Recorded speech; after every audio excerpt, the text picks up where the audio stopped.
in Denver February 15th and Broadway March the 1st. Does it still feel fresh to you or new to you? Because, you know... Dinah, it never gets old. It never gets tiring. It is, you know, that's the strange thing. So many people think it must be boring to do the same show night after night. And see, each audience has a different personality. That's true. It's like meeting a new person. That's right, and they bring something new to it. But and we only know what they hear. We don't hear it ourselves. It's the first time for us. You know, it's strange. People think you get bored with the show, but it just gets more and more exciting. Now, Lucille Ball told me one time, she said, everybody thinks I'm bored with the show. And she said she was doing a thing with a candy maker from the farmer's market, and the candy maker, she got her from there, and she took the cherry cordial, dipped it in the chocolate, put the chocolate in the piece of paper, twisted it, and put it in the box. Right. She had done this for 35 years. And she said to Lucy, don't you get tired of doing the same thing night after night? And those are the people that wonder how it can be so boring. It isn't. It's a superhuman feat to reach an audience anyway, Dinah. Yeah, but there's a superhuman moment in that show where you eat. You just eat and eat and eat and eat. And the first time I ever heard about it, before I saw Dolly, Jack Benny said that it's the funniest scene he's ever seen on a Broadway stage. Did he? You're so hungry, and you're sitting there, and you just kept going. Dolly hasn't been to a big restaurant in a long, long time. No. And while she's talking... And she's been living hand to mouth. Would you do that? Oh, sure. You would? Do you know, Dinah, when we first started this show, we made it out of spun sugar. And the trouble is that I was eating from 7 to 9 pounds a week of sugar, huge bags of sugar, and yes, those are the potato puffs. They're called pommes frites. And I'll tell you how it happened. They used to be made of spun sugar until you can get a condition from eating 7 to 9 pounds of sugar a week. Yes, you can. I mean, it seems... We're talking about it every day on... That's right. Really, and you can get something. I forget what it is, but it's something you get. Spun sugarism. That's it. The sugar blues or something like that. Anyway, you get this terrible thing, and you think you're getting poisoned. So someone can thank you, Dinah. I've been trying to get that all morning. Yeah.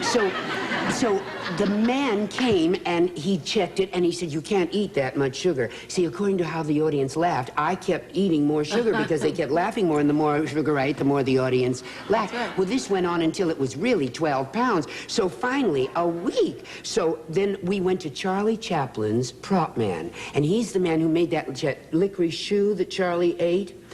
The shoe that Charlie Chaplin... Yes, I didn't know he ate a shoe. He ate a shoe. Charlie Chaplin ate a shoe. It's quite famous. And this man made that shoe. And then he had sausages that he ate without stopping the camera from grinding. And he ate 650 sausages and just kept eating them and eating them. Well, this dear man told us how to do this. It's a 350-degree oven. And they put it in every night before the show. And he taught our prop man, Roderick McDonald, how to do this. And it's a secret in the You're going to expose the whole thing now? It goes, well, I'll tell you what we do. We look at this pomme frite and we eat it. The only thing is I can't talk afterwards. Yeah, why can't you talk afterwards? Because I'm full of pomme frite. But you talk the entire time on the show. I see you when you talk the whole time. You keep talking to Horace Van der Gelder while you're eating the pomme frite. Oh, well, you see, what I do is I swallow this entire bowl of pomme frite, and then we have the judge across the stage. Our champion made it so that the judge bangs on his gavel, and it distracts the audience across the stage, and I just daintily go here, and all this bowl goes into little bitty spitballs, and that's what it is. And then I just go here, and the spitballs go out in the napkin, and I'll go on chewing it, and that's how I can talk. So it goes now like we know. So Carol Turner has had, it's wonderful, and she just keeps talking the whole time. Tell me about the show. You're going to be in New York for a limited engagement. Am I right? Absolutely. Going to have a woman, Horace Van der Gelder is going to be on, and that's going to be. You have that is incredible.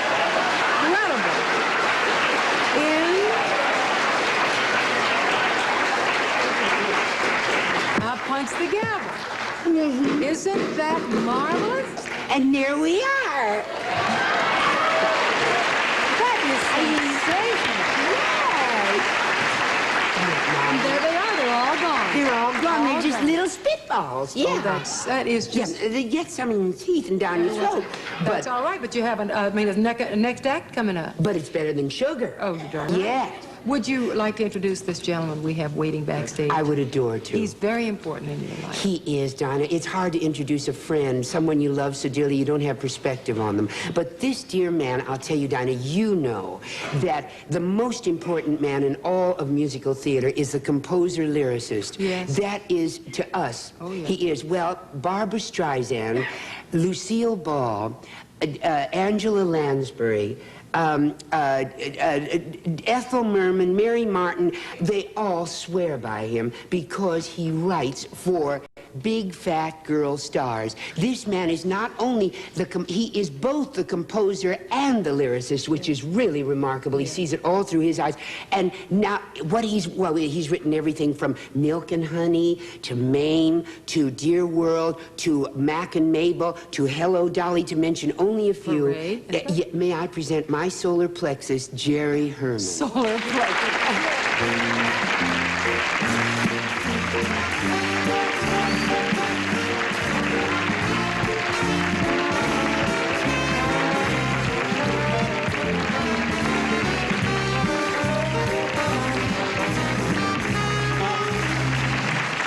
Lovely, her solar plexus. Dinah, I've never been called the solar plexus before. Well, you are mine. And do you know that when he first did Hello, Dolly, he was so young that he had to lie about his age and make himself older so that people would respect him? You're kidding. Really, he was just a baby when he did Hello, Dolly. I mean, I think he How long did Hello, Dolly run? I thought it was only a few years. 7.5 beautiful years. But you know, the incredible thing about that show is it never stopped running. No. It's played in every country, in every high school auditorium. Yeah. And here we are again. The greatest women in the theater in every country in the world have played our little Dolly that Jerry nurtured, and it blossomed right under me. It's a privilege. Isn't that nice to hear somebody talk that way after all these years? You promised that you were going to do a song. And maybe, can you set the scene, or will you set, who's going to set the scene? Jerry's going to set the scene. Okay. Now, in Detroit with this show, we were in trouble with our last song because I had written a spoof of an operatic diva saying goodbye to her lover, and it just didn't work. It left poor Carol out there in the spotlight. But it was a wonderful song. It just didn't fit the plot. It didn't fit the character, and we got laughs for 30 seconds, and then it just died. So I locked myself in my hotel room, ordered some chocolate fudge cake, and... Oh, you did? Oh, yeah. I can write in 15 minutes with fudge cake. Because he is a chocolate. Takes a little longer with potatoes, right? Yeah. Okay. And 20 minutes later, I called Carol and said, come down and listen to this. And it was just like you see in the movies. I taught it to her that night. The next day, Gower Champion staged it, and we put it in 24 hours, and it was So Long, Dearie. So Long, Dearie. Carol Channing. So Long, Dearie. So Long, Dearie. I'm going to listen to this. You know I'll be what? right over here. Horace has just turned Dolly down. And you know, Dolly, the fun of Dolly is that she's a woman at the turn of the century who is widowed and has to pull herself up by her bootstraps and make a living somehow. That's right. And survive. And she's going to make, and she shoots for the pot at the end of the rainbow, and she makes it. That's the joy of doing Dolly. She's the first of the women's libbers, you know. Is she? Well, at the turn of the century. Sure. You know. That's early. Kind of early. Okay. So Jerry Herman. Yeah. And Dolly. Yeah.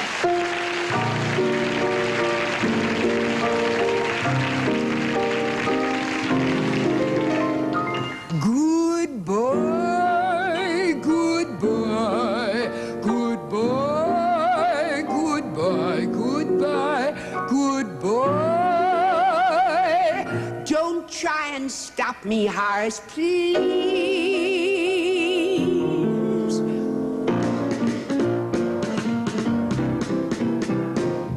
Wave your little hand and whisper so long, dearie. You ain't gonna see me anymore. But when you discover that your life is dreary, don't you come knocking on my door, for I'll be all dolled up and singing that song that says you're dog. I told you so. So wave your little hand and whisper so long, dearie. Dearie should have said so long ago, because you treated me so rotten and rough. I've had enough of feeling low. So wave your little hand and whisper so long, dearie. Dearie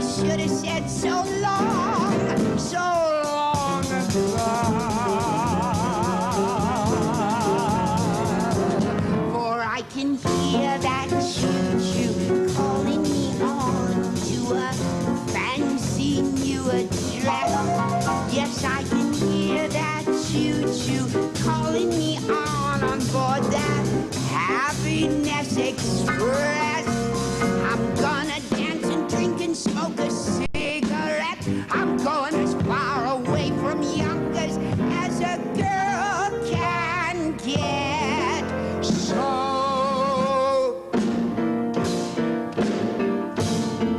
and on those cold winter nights, Horace, you can snuggle up to your cash register. It's a little lumpy, but it rings. Don't come a-knocking, I'll be all dialed up and singing that song that says, "You dog, I told you so." So, Horace, you will find your life a sad old story when you see your dolly shuffle off to glory. Oh, I should have said so.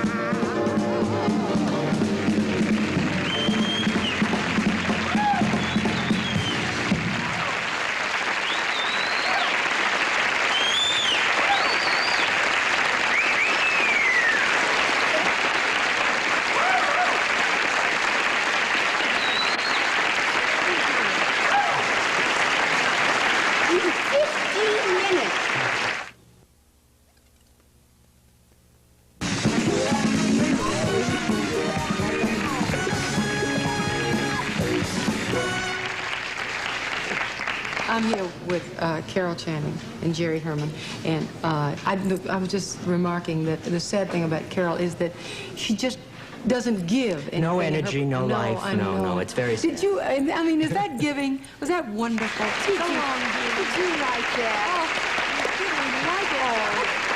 I've never seen our entire stage crew and staff, everybody just riveted, absolutely. Worth it. Yes. Isn't right. that?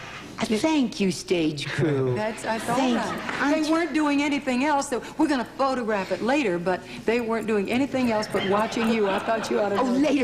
later We'll tape it. Yeah. Cameraman, too. Of course. Oh, I see why we're going to do Yeah. Listen, you're not the only one that's been on the list.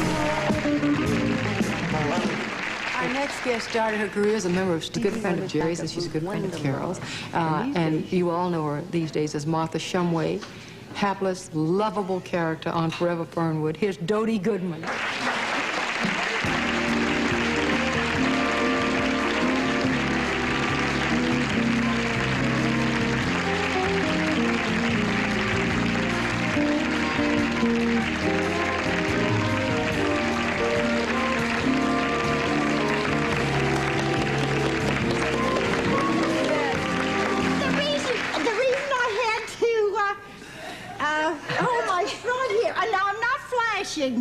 I'm not flashing, but I couldn't get my zipper.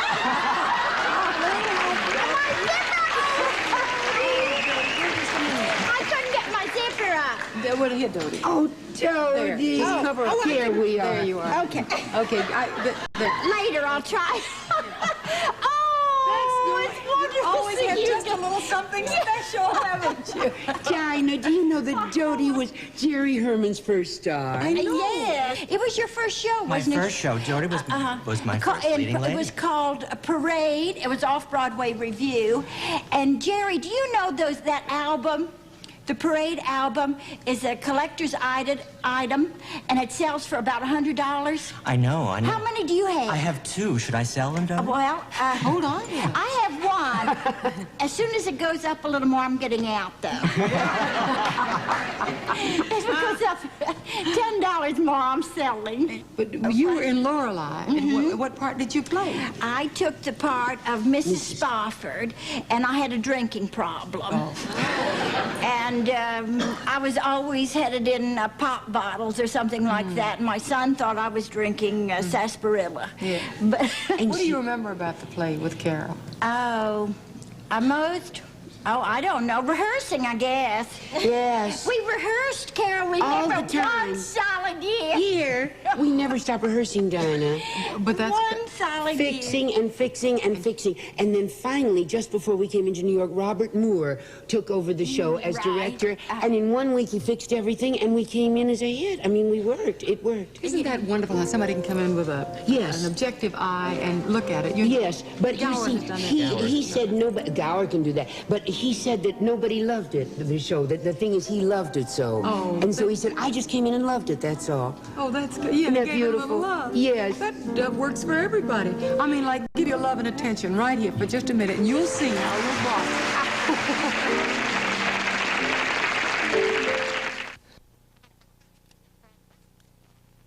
How does the...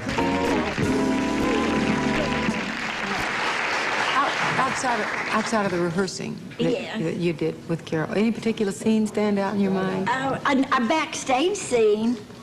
And Carol, you'll know which one it was. Remember when you had to change your dress on?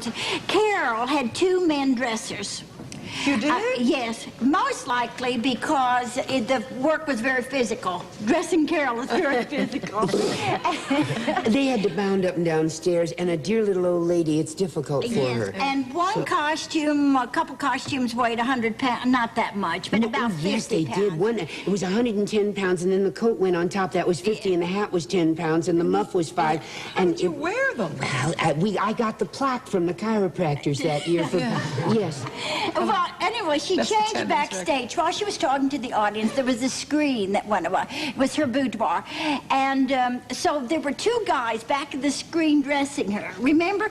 First, they'd pull down your things. Yeah. And then one would put one leg into your pants. Yeah. And another leg into your pants. Yeah. Until she got all dressed. And then... No, it didn't go up over your head. Yeah, but then we had to get the screen off. So we got the screen off, but they could see 4 little white tennis shoes moving the screen off. I loved it. Remember Howard? One of Carol's dressers got hit by a car. Remember? Howard Rodney. Yeah, that's not He funny. was, yes. But broke both his legs. He was coming into the... why does that sound funny when No, Dody not said... on the stage. No, it wasn't. He was coming into the theater, the alley. And he got hit by a car. A lady put her foot on the accelerator instead of the brake. And she shot Howard right up the side of the building. And Howard came in and said, I've been hit. And he walked in and said, I've been hit. I don't know. Yeah. It's the way they Walked in with 2 broken legs. And so Dody and I nursed him until the ambulance could get there. And do you know that we got a wonderful settlement for Howard? Oh, good. And he has a little house now, a lovely little house in Las Vegas. Isn't that nice? And he's in this house, and it has vines and just what he wanted. I got that for Howard. That's why we laughed so, because we could see that what we were going to get for Howard for that. I wonder how much you got. Oh, we got a lot. You know, Did he? House in yes. Vegas, that doesn't come cheap. No, it doesn't. Carol, No. that's the most beautiful story I've ever heard. Isn't it beautiful? You 2 did a Charleston together Yes, we did. in Laura. Do you remember those steps? Yes. You do. Maybe you can teach me. No, I don't know the... Oh, you could do it. I mean, her zip, we've got her all pinned up now. Oh, well, I can do do a a little bit of a Charleston. Charleston? What was the name of the big number that we do? Oh no, that was another show I was That's in. wonderful. Do is from Wonderful Town. That's the wrong You did note. Wonderful Wrong note, Town. right? Yes, we did Wonderful Town together. You did? Yeah. Well, that's right. That's where I first met you. Only you went on the road with it, and I didn't. But I met you there for 2 weeks and rehearsed with you while you replaced Carol Channing. Not Carol Channing. You can't be sure. Rosalind Russell. Yeah. Yes. But you didn't do a Charleston in that show. No, but we did. I can't That seem was to keep 30. the train of, you know. That was 30s, Carol. This is the 20s. Come on, Carol. All right, what do we do? Dinah, you want to do the Do you Charleston? No, remember- I'm not. Everybody do the Charleston. Let's see. Yeah, come on.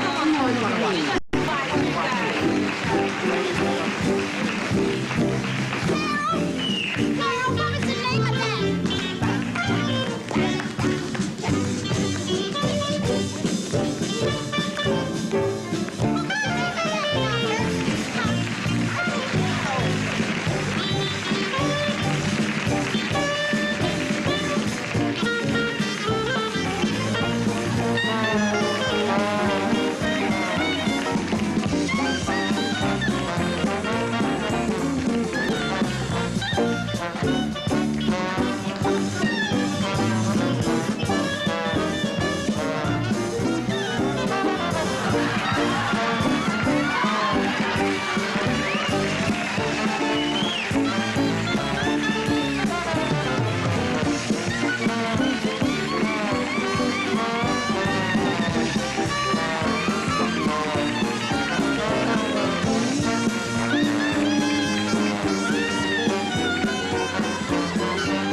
that's just, I mean, that's really great. I mean, I've got something. I wanted to, for instance, they take your song, Dolly, and they'll take Mame, and they'll adapt it for every purpose, whether it be commercial. Well, of course, they can't do it for commercial, but they without your permission. But they take it politically, and they'll use it for anybody as long as it's 2 syllables.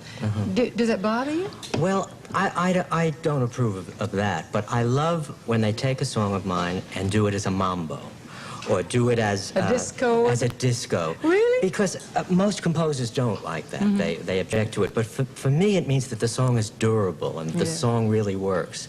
And so it's a compliment to me rather than the opposite. I approve of that. Interesting thing about your songs, though, is that they become standards so quickly. You know, they become so much a part of our whole library. You know, just like the songs that were. Well, I believe that the song, the 32-bar song, is the heart of the musical theater, and the further we get away from songs, the more trouble we're in. And as long as there are people like Carol and me around, we're going to keep the song alive because melodically, and to be able for everybody to be able. I want to people to hum on the way out. That's my thing. You know? Sometimes the songs that composers do. That the public adapts or adopts right away.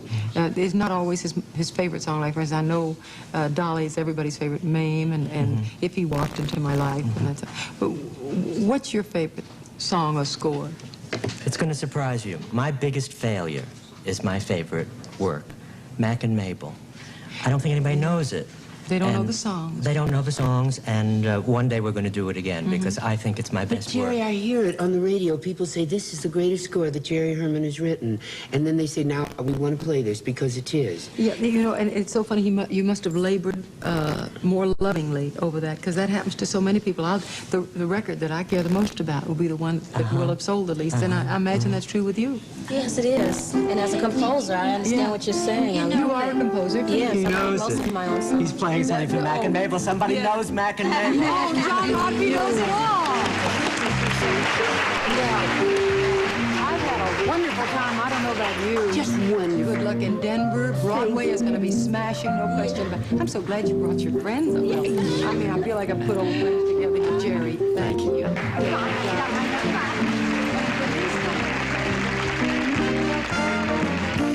There's more fun on Dinah tomorrow night at 8:30. Dinah's special guests include international film star Omar Sharif, actress Barbara Eden, and director Steven Spielberg. All on Dinah tomorrow, right here on 11 Alive.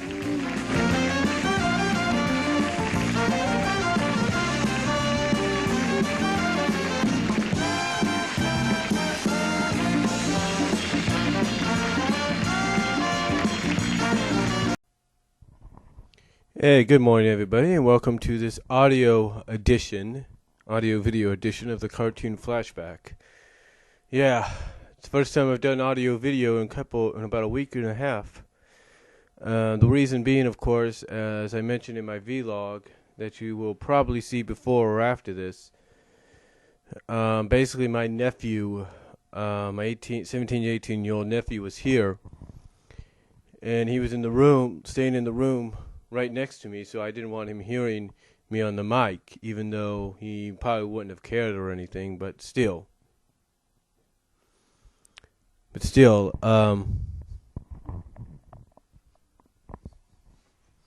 Anyway, what we're going to talk about here on the Cartoon Flashback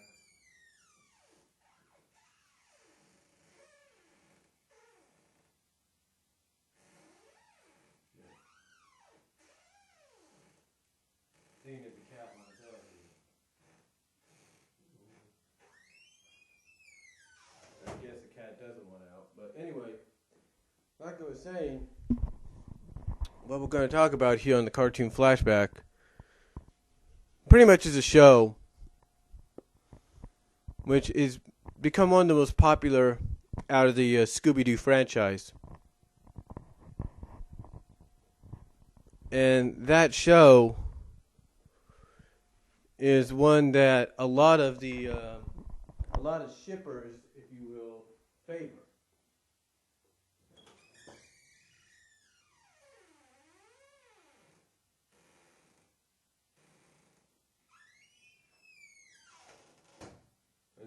lot of the shippers favor.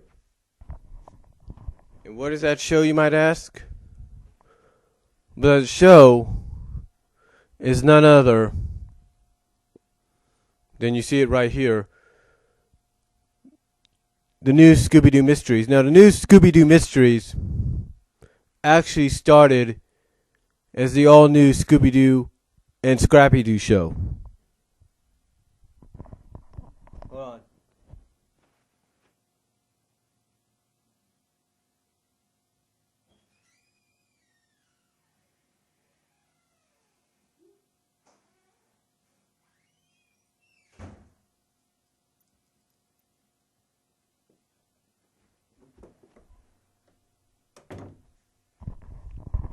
Sorry about that, folks. Cat finally came out.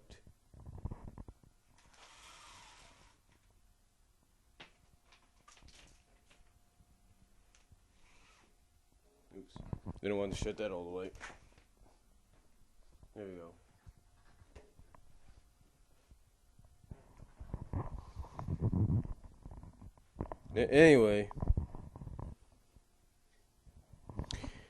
Anyway, the new Scooby-Doo and Scrappy-Doo show, when it came out initially in 1984, which was the year it came out, like I said, as a continuation, basically, of the all-new Scooby-Doo, Scrappy-Doo show.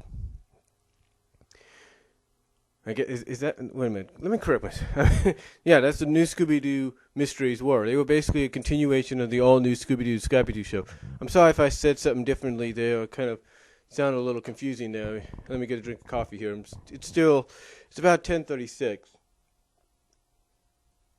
So, guess you could kind of say I'm still waking up a bit. Not much. But, like I said, the all-new Scooby-Doo, Scrappy-Doo show was a continuation. We continued on into the new Scooby-Doo Mysteries. Both were the new Scooby-Doo Mysteries were just dubbed by many fans as the second season of the all-new Scooby-Doo, Scrappy-Doo show.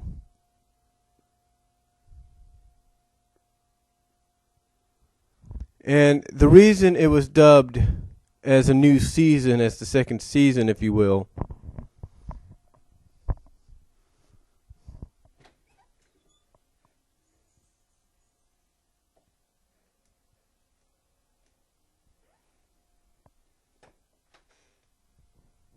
and again, the reason it was dubbed as the second season, if you will, on ABC, which originally came on, like I said, in which it originally came on, was because it had the very same, if not similar, format that it had before.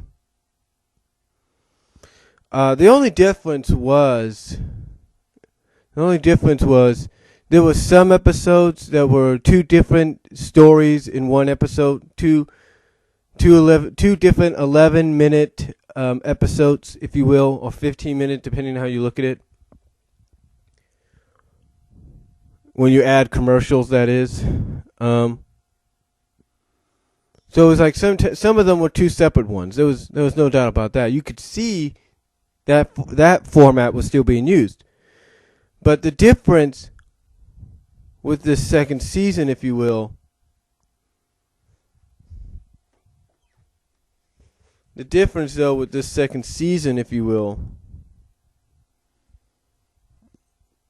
was the fact that each episode was one whole story. That's right. Like I said, there was some that was still the same kind of format that you had from the previous year. You know, like I said, two different stories that ran for 11 to 15 minutes. But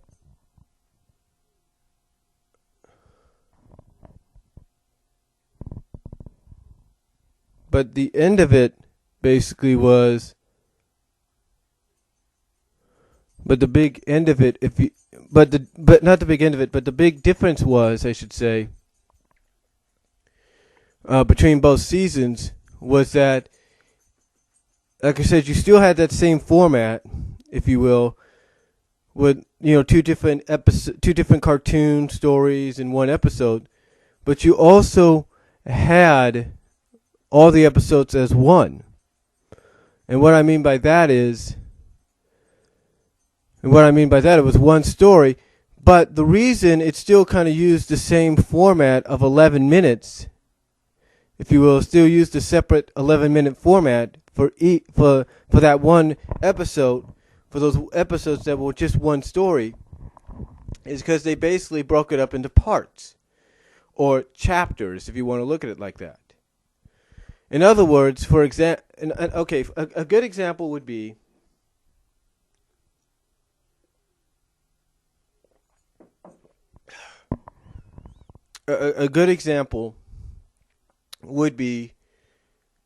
a night louse at the White House. Instead of just being called a night louse at the White House, it was a night louse at the White House Part 1 and then Part 2. Basically separated into two separate parts. So, or two separate chapters, which I guess you could say made sense, if you will, and kind of gave it that serial kind of feel, which I thought was alright. I mean, even though it was just one episode, they did it because I guess you could say they wanted to, give it that kind of serial cliffhanger-like feel. Like, for example, back in the day, in the 1970s, when they did Laugh Olympics, or heck, when they did Underdog, let's go back to those days. When they did Underdog, what they would do, because Underdog was a hour-long thing that had a package and all that, what they would do, if a story on Underdog consisted basically of being almost a half hour, or 22 minutes, if you will, each part would be separated. The first part would be separated, then the following week you get another part, the following week you get another part, then another part. You kind of get the idea. So that's kind of how they did it with new Scooby-Doo mysteries, even though, again, as some people would say, it never really made any sense. I mean, heck, when...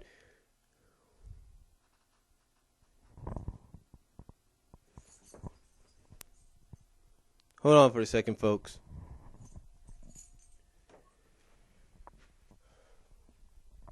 I mean, heck, when the kids WB...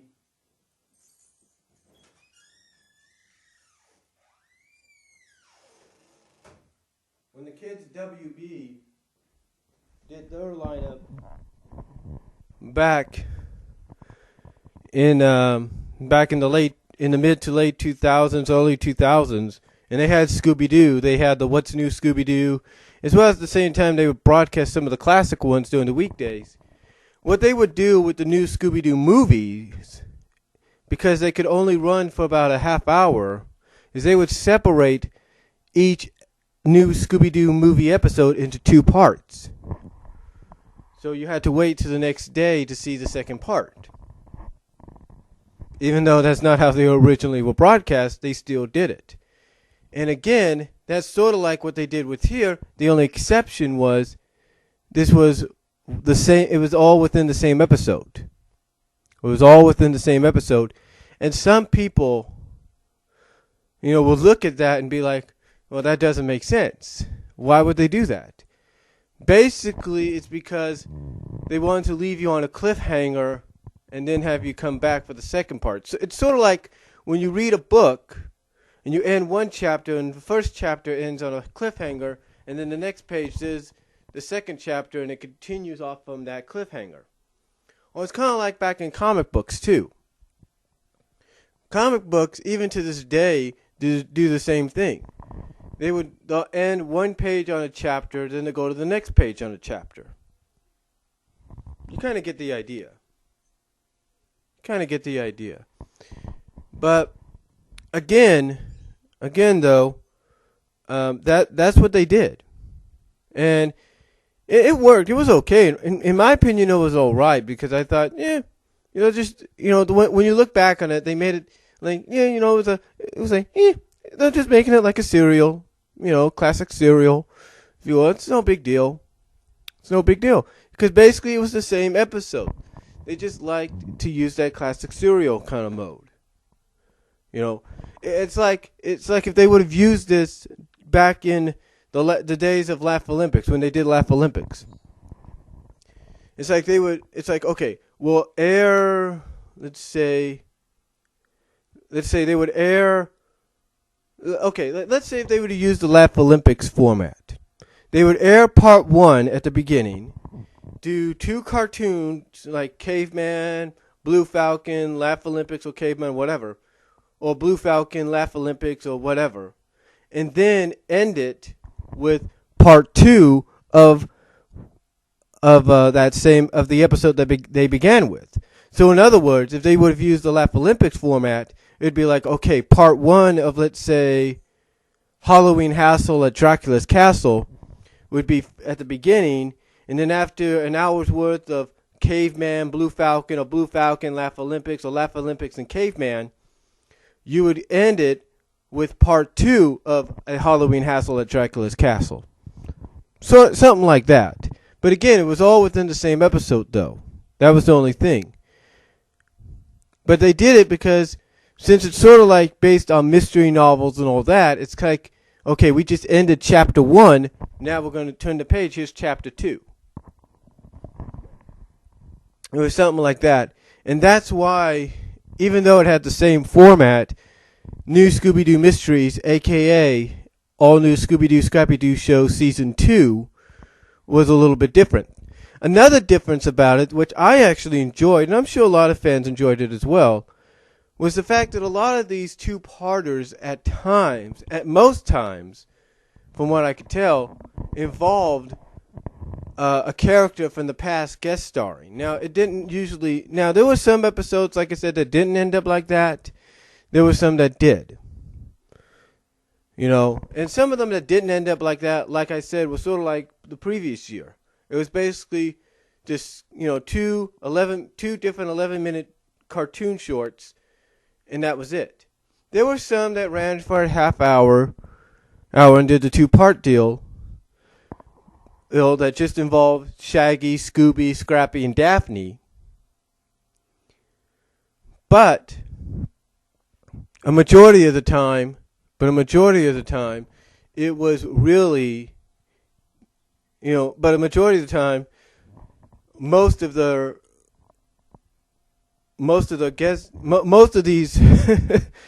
these two-parters, if you will, involved a guest star from like Where Are You kind of deal, from the Where Are You Scooby-Doo movies thing.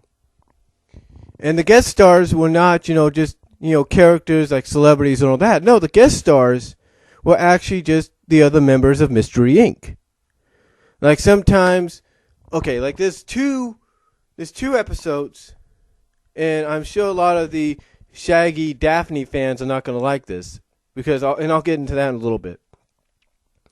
But there were 2 episodes, a Christmas episode and a Sherlock Holmes themed episode that guest starred Fred as part of the team. Guest starred Fred, and there was always a reason why they would guest star. Like with the Christmas one, Fred contacted Daphne and Shaggy to come help, and the Sherlock Holmes one, I'm thinking he had some kind of book thing he was doing. I'm not really sure. So there would be some reason why they would guest star. And that was about it. They would guest star because they would have some reason for it. And I'll give Hanna-Barbera credit for that. They didn't just throw them in there and say, okay, let's throw these 2 in. Let's throw Fred or Velma in just for the heck of it. No, they gave them a reason. Like a night louse at the White House. Velma's basically, I think, being honored or something because she's working with NASA and all that. And Daphne's there along with Shaggy and Scooby and Scrappy as a guest, as a friends. Also since, Daphne's a reporter, kind of report on what's going on. So that's pretty cool. There was a reason for that. But here was the thing, though. Here was the thing. I think that was the only episode where it was just Velma and Daphne along with Shaggy, Scooby, and Scrappy. That was it. That was the only one. Which was kind of weird, but it was the only one. Now, the other two that came after that, I think it was 2 or 3. I'm not really sure. I think it was just 2. Maybe I'm wrong. No, it was actually 3. There was 3, actually. Can you believe it? It was actually 3. So maybe Velma was in another one. I'm not sure. But it was actually 3. That was the whole Mystery Inc. gang. The whole Mystery Inc. gang. I'm not lying. The first one was the first episode of Season 2, where it was dubbed New Scooby-Doo Mysteries. And basically this gave you the idea of what the format was going to be like for this season, which again was similar to the previous season, except most of the time it would just be one episode separated into 2 parts. But also it gave you an idea of what else to expect this season. In other words, expect the return of some of the Mystery Inc. gang. So, so the first episode, which was Happy Birthday Scooby-Doo, of the Season 2, if you will, gave you that impression because in the first episode you had Velma and Fred, which was pretty cool. And you had an idea. And again, this is another thing I like about it. They had a reason for them being there.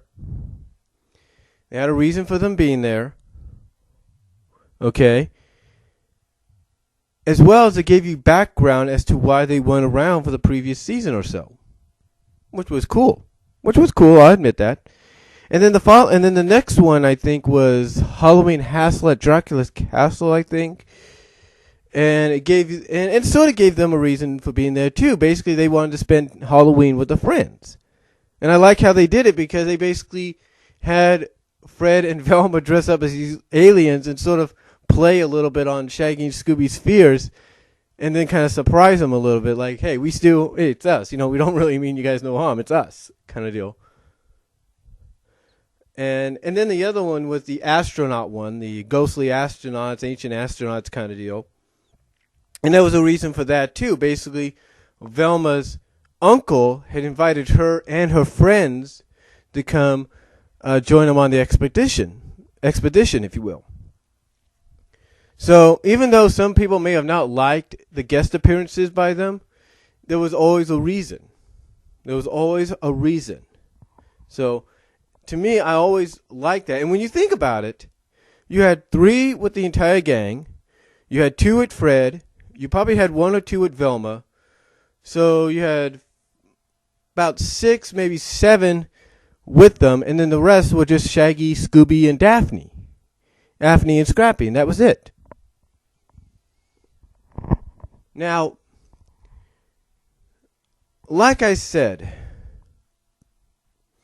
mentioned earlier, when Fred appeared twice in the episode, in the series, I should say, just by himself, there was always, basically what it was is that there was always a reason, for him being there, right? Okay. Well, not just that, but like I said, there was a lot of Shaggy Daphne fans that were not too happy with him being there. I mean, yes, it wasn't, shoving him down the throat or anything, or shoving, as a lot of them put it, the Fred Daphne pairing down our throats. No. Basically, a lot of fans looked at the new Scooby-Doo Mysteries, as well as the all-new Scooby-Doo show, and then the show that followed, which was 13 Ghosts. They looked at these episodes, these shows, as basically the opportunity that even to this day they feel needs to be capitalized on. And that was the pairing of Shaggy and Daphne. That's right. And, a lot of them say you could find a lot of clues even before these shows came around in the previous shows. You could see the clues in the Scooby-Doo show. You could see the clues in Scooby-Doo movies. Like I'm watching, like last night, yesterday I used the Windows DVD Maker to make me a second Scooby-Doo cartoons DVD. And on this second one, I had Haunted Showboat from the new Scooby-Doo movies. And there's one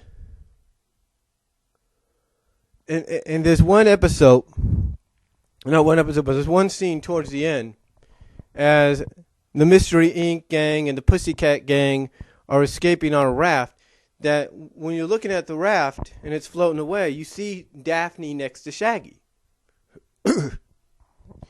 And a lot of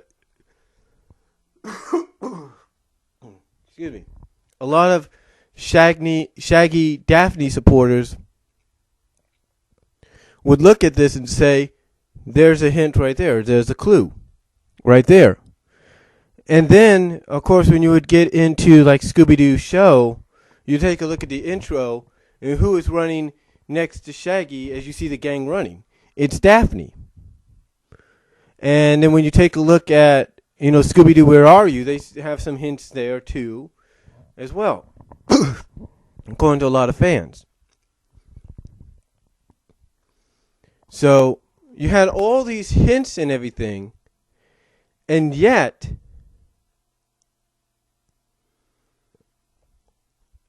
you have all these hints and everything, and yet, according to a lot of fans, this day, they have not capitalized on it. But when this show came out, along with 13 Ghosts, it was basically the opportunity they've been waiting for. I mean, this is why they favor Shaggy Daphne over Shaggy Velma and Fred Daphne. I mean, out of respect, they do understand why you put Fred Daphne. There's that old, good-looking girl ends up with the good-looking guy kind of deal. And vice versa, whatever. And why they did Shaggy Velma. Because of that situation. Opposites attract, I guess. But the same could be said for Shaggy and Daphne. But, and a lot of people like that. And they really did. In fact, heck, I'll be honest. I've said it before in an audio video. I'll say it again. I do support Shaggy Daphne as a pairing. I do. But I also respect the fact that they got to do what they got to do, whether we like it or not. You understand? They got to do what they got to do, whether we like it or not. And, whether we like having to see Fred Daphne shoved down our throats, we have to see it. There's nothing we can really do. And yes, they can capitalize. In fact, a lot of people say if you watch the new Mystery Incorporated show closely, if you watch certain episodes very closely, you will see hints of Shaggy Daphne there. In fact, they even say when you take a look at what I'm about to DVD fab today, the Music of the Vampire, there's hints there. I mean, heck, I have a cover. In fact, you can find this on DeviantArt. I'll probably provide a link down below for you guys to look at it down the line. But there's even a picture I took for my menu, for the first page of my menu, before I get to the scenes, before I click on scenes, like the main menu. And it's Shaggy and Daphne. So yeah, I do support the pairing, but again, I do understand why they got to do certain things the way they do it. It's kind of like with Rescue Rangers. I support Dale and Gadget as a pairing, but if they want to put Dale and Foxglove as a pairing, especially if you read Boom Studios' revival of the Rescue Rangers in the comics, then I can understand that too. I can understand and respect that. So, again, when Shaggy, Daphne, Shipper supporters look at these three shows, especially this show, these 2 seasons, this is the opportunity they've been waiting for. This is the opportunity they can say, hey, this pairing works. WB needs to start waking up and saying, okay, let's go in that, let's try that. And I've said this many times before. I truly believe down the line it's going to happen. It's just that you need the right opportunity at the right time. And the right time and opportunity could be coming sooner than you think. Because think of it this way. Right now, we're in the 30th anniversary year of all new Scooby-Doo Scrappy-Doo show. Next year will be the 30th anniversary of the new Scooby-Doo Mysteries. So when you think about it, there's possibly an opportunity there that could be opened up. We just have to wait and see. And then when you think about it, we'll be 30 years in 2015 for 13 Ghosts. There you go. The point is, ladies and gentlemen, the reason Shaggy and Daphne is supported as a pairing, as a couple, is because of this very show. Now, what's funny about this is this team up, this pairing, if you will, was actually... I'm sure a lot of people are not going to believe me when I say this, unless you've seen the movie. Was actually paid tribute to. That's right. This pairing, this team up of Daphne and Shaggy, not as a couple, but just as a team. And you could probably say couple if you want to, but basically as a team, you had Daphne and Shaggy and Scooby, no Scrappy, but you basically had this triple threat, if you will, paid homage to, paid tribute to, in the Scooby-Doo movie back in 2002. That's right. Because who did Daphne go to instead of going like to Velma or Fred? Who did she go to first to say, hey, come with me. I need you to come with me to the castle kind of deal? Shaggy and Scooby. And again, that's called paying, and even though it was short and brief, it was called paying homage. So that was pretty cool in my opinion. Because when I first saw that in the theaters, I'm thinking, oh wow, they're paying tribute to the Scooby-Doo Mysteries. I'm thinking, cool. I like it. So, again, it just shows you that even for a brief moment, the director, the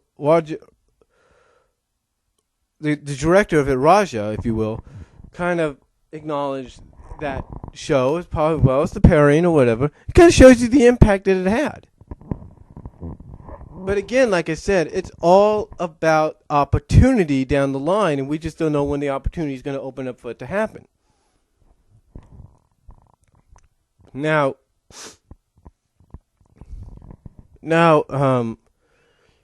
again though, the one thing about the new Scooby-Doo Mysteries, aka all new Scooby-Doo Scrappy-Doo show, is it was kind of historic in its own right, because basically, okay, here's the thing about it.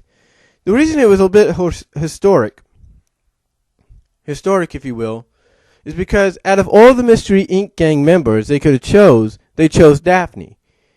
And it wasn't just to show that a female can be a leader or anything. A woman can be a leader. She can be. There's no doubt about it. But it was the first time, I think, in a sense, that the popularity of one character overshadowed the others. You see, even to this day, according to what a lot of people say, Shaggy and Daphne and Scooby are the three most popular characters of the entire franchise. It's like Fred and Velma, they're like in the top. Like Velma, she could be top 4. She could be like the 4th most popular. 5th most popular is probably Fred. Yeah, if you did a top 5, Fred would be on the bottom. The thing is though,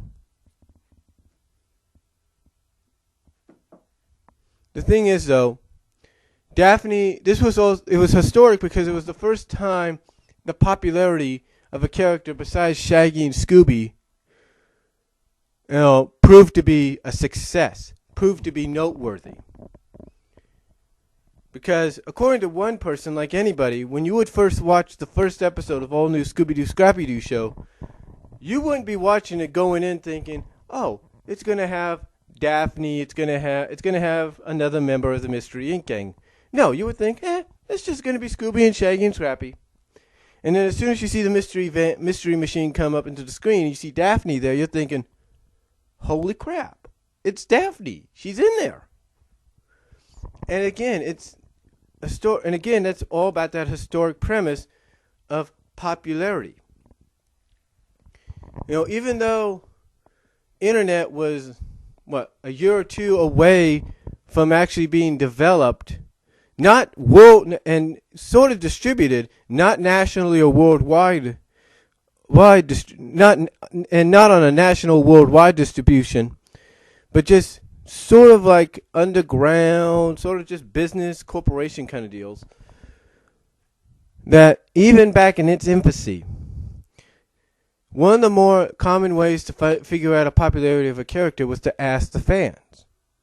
And the way they asked the fans, if you will, the way they asked them was either by calling or mailing. And when they found out, and by basically calling and mailing, and found, and asking, let's say, who would you like to see rejoin Shaggy and Scooby out of these three? It was an obvious choice. It was going to be Daphne. Very obvious choice. It was going to be Daphne. But again, even though Daphne basically outshined them all, if you will, and was chosen to be back on the team, it didn't mean that Fred and Velma were going to be left in the dust. Like I said, when 1984 came around, and the all-new Scooby-Doo, in the second season, which was dubbed New Scooby-Doo Mysteries, came out, basically it was right then and there that those that were fans of Fred and Velma did get to see them when they could. But a majority of the time it was Shaggy and Daphne. And again, like I said, that is why a lot of fans, support it, because you see, according to what they say, you see a lot of hints throughout from 83 to 86. So, but again, that is the impact this show had, even to this day. I mean, heck, you go to places like fanfiction.net, you go to DeviantArt, and there are people, even Toonzone, and there are forums on their message board, and there are topics on their message boards about Shaggy and Daphne as a couple, and why it makes more sense, why this and why that. So, in fact, some people are even saying that WB, Warner Brothers, needs to wake up and realize in the Hanna-Barbera division the gold mine that they are sitting on right now. The gold mine that they're sitting on right now, because if they can get these two together, it'll be pure magic, and sales of, let's say, merchandise and movies will go straight to the roof. I mean, if you want a good example, let's take a look at Family Matters. Everybody was hoping for the characters of Laura Winslow and Steve Urkel to get together. And what happened? You get towards the final season after all those years, and it's worth the wait. It's finally worth the wait because you finally get what you've been waiting for. So in my personal opinion, and be honest with you, I believe it will happen. It's going to happen down the line. You just got to be patient. You got to wait and be patient for the opportunity to present itself. And believe me, it's probably going to present itself sooner than you think. So, overall, though, the new Scooby-Doo Mysteries, all new Scooby-Doo, Scrappy-Doo show, if you will, was unique in its own retrospective because one, it was historic in a sense to show that the popularity of a character besides Shaggy, Scooby was evident with the involvement of Daphne. And it showed, I guess you could say, it showed character development for them, in a sense. And it kind of started a revolution, if you will, when it came to who you'd rather see together as a couple. So, overall, though, I highly recommend, if you have not seen this yet, check it out on YouTube. You could probably find it there. If not, you could probably find it on iTunes from what I understand. But it is worth watching and enjoying. So, That's all I have to say about this edition of the Cartoon Flashback on the new Scooby-Doo's Mysteries, a.k.a. Scooby-Doo Scrappy-Doo Show. Comment below. Let me know what you guys think. I'll talk to y'all later.